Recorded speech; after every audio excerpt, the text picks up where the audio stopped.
Assalamualaikum warahmatullahi wabarakatuh, sahabat beriman. Siapakah manusia yang paling sibuk pada saat hari kiamat? Hari kiamat merupakan peristiwa kehancuran alam semesta dan menjadi awal bagi kehidupan yang kekal. Sebelum menuju surga atau neraka, umat manusia akan dibangkitkan lalu dikumpulkan di padang mahsyar untuk menjalani pengadilan dari Allah Subhanahu wa Ta'ala. Pada hari itu, semua manusia hanya akan memikirkan dirinya sendiri. Bahkan ketika orang tua, suami, dan anak di sebelahnya diseret oleh malaikat, mereka tidak akan saling menolong karena lebih mementingkan nasibnya sendiri. Namun ada manusia yang tidak henti-hentinya ke sana kemari memohon kepada Allah untuk keselamatan manusia lainnya.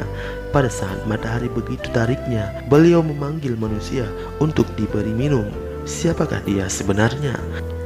Simak ulasan berikut ini hanya di Suara Islam Channel.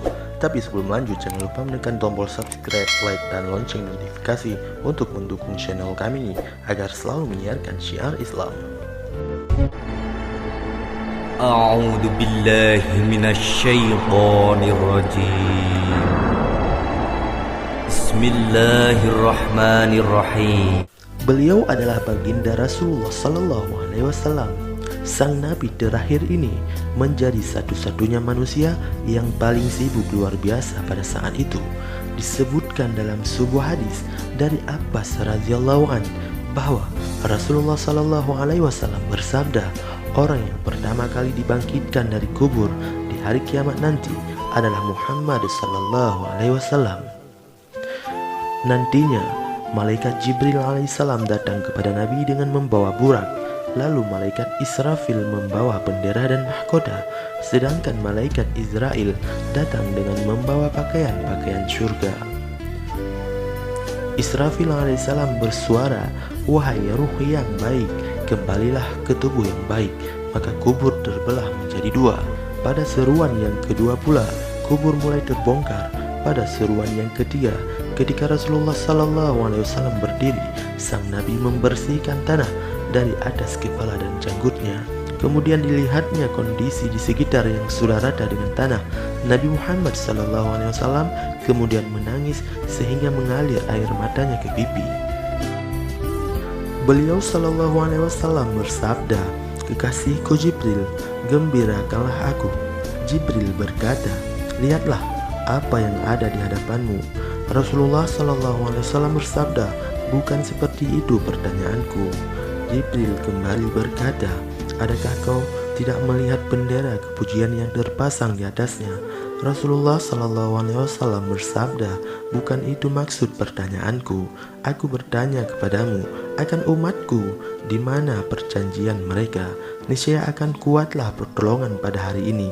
Aku akan mensyafaatkan umatku." Jibril alaihissalam menyuruh, "Wahai sekalian makhluk, datanglah kamu semua ke tempat perhimpunan yang telah disediakan oleh Allah Ta'ala." Umat-umat datang dalam keadaan satu-satu kumpulan. Setiap kali Nabi Muhammad SAW berjumpa satu umat, beliau SAW akan bertanya, "Di mana umatku?" Jibril berkata, "Wahai Muhammad, umatmu adalah umat yang terakhir." Sampailah sang umat Nabi Muhammad yang muncul dengan menangis serta memikul beban di atas belakang mereka sambil menyuruh, "Wahai Rasulullah." Nabi Muhammad SAW bersabda, "Wahai umatku." Mereka berkumpul di sisinya sambil menangis. Kemudian Nabi bersujud kepada Allah dengan sujud yang sangat lama, sampai Allah Subhanahu wa Ta'ala mengatakan, "Ya Muhammad, bangkitlah dari sujudmu." "Ya Allah, saya tidak akan bangkit dari sujud sebelum saya mendapatkan apa yang Engkau janjikan." "Ya Allah, berikanlah saya kesempatan untuk memberi minum kepada umat-umat saya. Mereka kehausan ya Allah di bawah tarik matahari." Akhirnya Allah mengatakan, "Ya Muhammad, ini telaga Al-Kautsar, beri minum pada umatmu." Lalu dipanggillah umatku, umatku, umatku. Rasulullah SAW padahal dijamin masuk surga, ditampakkan padanya surga Firdaus, tempatnya akan tinggal. Namun ia tidak tersenyum sedikit pun dan hanya mengatakan, "Umatku, umatku, umatku." Nabi terus memberikan minum satu persatu. Bahagia sekali ketika bertemu umatnya, seperti bertemu kekasih lama, dan memberikan minum. Setelah minum satu teguk, maka manusia tidak akan haus selama-lamanya. Setelah memberi minum umatnya, Rasulullah SAW sujud lagi. Ya Muhammad, kenapa engkau sujud lagi? Sujudnya lama sekali sambil menangis di hadapan Allah. Bangun ya Muhammad, akan aku berikan apapun yang engkau minta. Ya Allah, selamatkanlah umatku dari sirat. Kata Allah, maka tunggulah mereka di ujung sirat. Nabi kemudian menunggu di ujung sirat sambil mengatakan, Ya Allah, selamatkanlah, selamatkanlah. Maka yang amalnya banyak, dia lewat, namun ada juga yang jatuh ke dalam neraka. Ketika tahu umatnya masih banyak yang ada di dalam neraka, Nabi Muhammad SAW langsung sujud lagi. Ya Muhammad, bangkitlah dari sujudmu, apa yang engkau inginkan? Ya Allah, selamatkanlah seseorang yang di dalam hatinya ada iman, walaupun sebesar biji kurma. Lalu Allah menyetujui.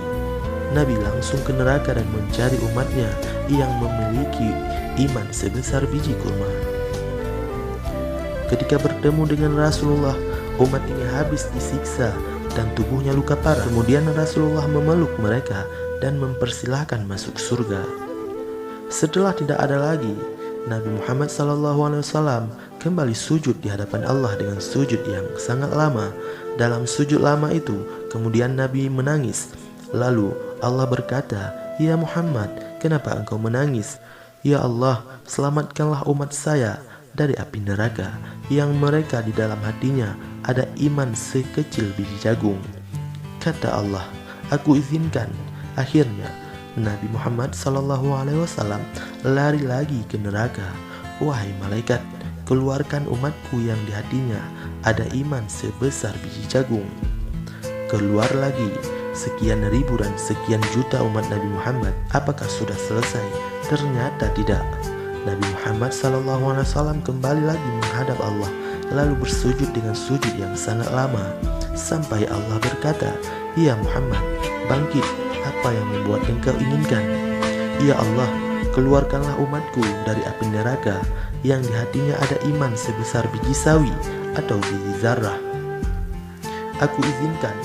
Nabi Muhammad SAW kembali berlari lagi ke neraka untuk menyelamatkan umat-umatnya yang di dalam hatinya terdapat iman walau sekecil biji sawi atau biji zarah. Setelah itu kembali lagi ke arasy Allah Subhanahu wa taala. Nabi Muhammad SAW kembali sujud. Ya Muhammad, apalagi ya Muhammad, bukankah aku sudah menyelamatkan banyak dari umatmu? Ya Allah, demi kasih sayang yang engkau miliki, selamatkanlah umatku yang mereka tidak punya amal kecuali hanya mengatakan La ilaha illallah. Aku izinkan. Nabi Muhammad SAW kemudian berlari kembali ke neraka, menyelamatkan kita atas izin dari Allah Subhanahu wa taala, Sang Pencipta. Apakah orang tua kita bisa melakukan itu di akhirat? Tidak, hanya Rasulullah SAW. Rasulullah lah yang bisa membantu kita, karena kita adalah umat Nabi Muhammad. Insya Allah kita akan bersama dengan Nabi Muhammad SAW di surga nanti. Amin amin ya rabbal alamin. Wallahu a'lam bishawab wa ilaihil marji'un wal mi'ab. Assalamualaikum warahmatullahi wabarakatuh.